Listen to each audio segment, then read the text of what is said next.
नमस्कार, मेरा नाम है शुभम सिंह सोलंकी। मैं बीएससी एग्रीकल्चर का थर्ड ईयर स्टूडेंट हूँ।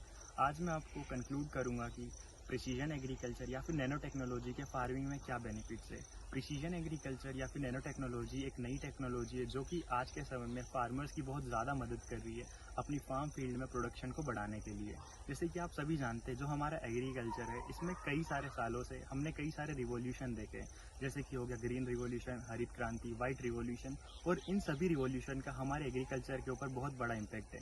इनकी वजह से हमारे एग्रीकल्चर की प्रोडक्शन बहुत ज़्यादा बढ़ा है और किसानों ने बहुत अच्छा मुनाफा भी कमाया है और जो प्रोडक्शन था वो भी बढ़ा है। पर आज के समय में किसान एक ऐसे स्तर पर आ पहुंचा है जहां उसे कोई रिवॉल्यूशन की ज़रूरत नहीं है। इस समय पे किसानों को एक इवोल्यूशन की ज़रूरत है। किसानों को बस जो अपनी प्रोसेस है उनमें कुछ इवॉल्व करने की ज़रूरत है। उन्हें थोड़ा बहुत अपनी जो प्रोसेसेस है या फिर जो ट्रेडिशनल फार्मिंग चलती आ रही है उनमें थोड़े बहुत इवोल्यूशन लाने की ज़रूरत है। जैसे कि नैनो टेक्नोलॉजी और प्रिसीजन एग्रीकल्चर एक बहुत अच्छी मेथड है या फिर एक प्रोसेस है जो फार्मर अडॉप्ट कर सकते हैं अपने फील्ड में, जिससे कि वो अपनी फील्ड का प्रोडक्शन बढ़ा सकते हैं।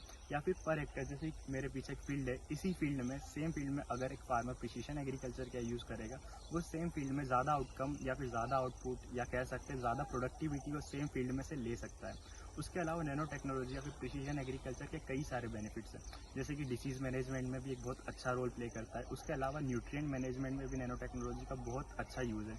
हम आइडेंटिफाई कर सकते हैं कि फील्ड के किस एरिया में कितने न्यूट्रिएंट की ज़रूरत है, जिससे कि फील्ड को भी कोई नुकसान नहीं पहुंचेगा और उसके साथ साथ हमें पता चल जाएगा कि हमारे फील्ड की रिक्वायरमेंट क्या है। उसी हिसाब से हम वो एक्शन या फिर फर्टिलाइज़र एप्लीकेशन उसमें करेंगे। उसके अलावा एक कॉस्ट एफिशिएंट मेथड है जिसमें हम हमारे इनपुट कॉस्ट को बचा सकते हैं। और उसके साथ एक चीज़ जो हर फार्मर को या फिर जो इन्वायरमेंट के बारे में सोचता है वो है sustainable development. Precision agriculture nano technology sustainable agriculture को प्रमोट करते हैं, जिससे कि हमारी फील्ड को कोई नुकसान नहीं पहुंचेगा, उसके साथ साथ हमारे इन्वायरमेंट को भी कोई नुकसान पहुंचेगा। उसके अलावा एक और चीज़ जो प्रिसीजन एग्रीकल्चर में वो है, हम हमारे इनपुट्स को या फिर जो मशीनरी है उनका एफिशिएंट यूज़ कर सकते हैं। तो प्रिसीजन एग्रीकल्चर के कई सारे यूज़ है। हम फार्मर्स को यही समझाना चाहते हैं कि ये जो नई टेक्नोलॉजी है प्रिसीजन एग्रीकल्चर है, ये फार्मर्स के लिए बहुत बेनिफिशियल है। बाई टाइम आप जो ट्रेडिशनल मेथड यूज़ करते आ रहे हैं उनमें आपको थोड़े से चेंज करने की ज़रूरत है, जो कि आपको भी बेनिफिट पहुंचाएगा, हमारे इन्वायरमेंट को भी बेनिफिट पहुंचाएगा।